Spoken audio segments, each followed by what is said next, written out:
ஜெர்மனியில் பணவீக்கம் மீண்டும் அதிகரித்து வரும் நிலையில் அது ஒரு மோசமான நிலையை அடையலாம் என்று நிபுணர்கள் கணித்துள்ளனர். ஈரான் தொடர்பான மோதல்கள் காரணமாகவே இந்த நிலை ஏற்பட்டுள்ளதாக தெரிவிக்கப்படுகிறது. இந்த மோதல்கள் எரிசக்தி விநியோகத்தை கடுமையாக பாதித்துள்ளன.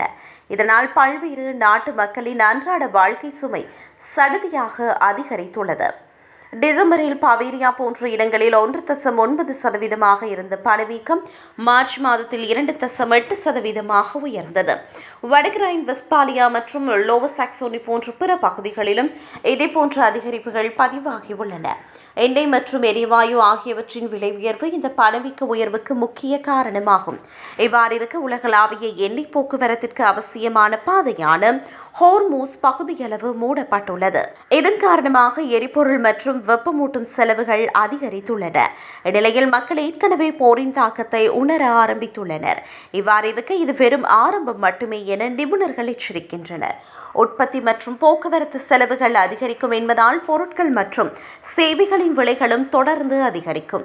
இந்நிலையில் பல நிறுவனங்கள் விரைவில் விலைகளை உயர்த்த திட்டமிட்டுள்ளதாக ஒரு ஆய்வில் தெரிய வந்துள்ளது.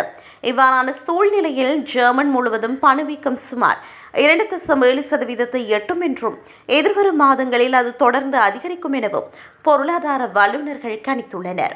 இவ்வாறிருக்க பணவீக்கம் தொடர்ந்து அதிகரிக்கும் என ஜெர்மன் வங்கியும் எச்சரித்துள்ளது. எனவே மக்கள் வரவிருக்கும் காலங்களில் அதிக செலவுகளுக்கு தயாராக இருக்க வேண்டும் என்று அறிவுறுத்தப்படுகிறது.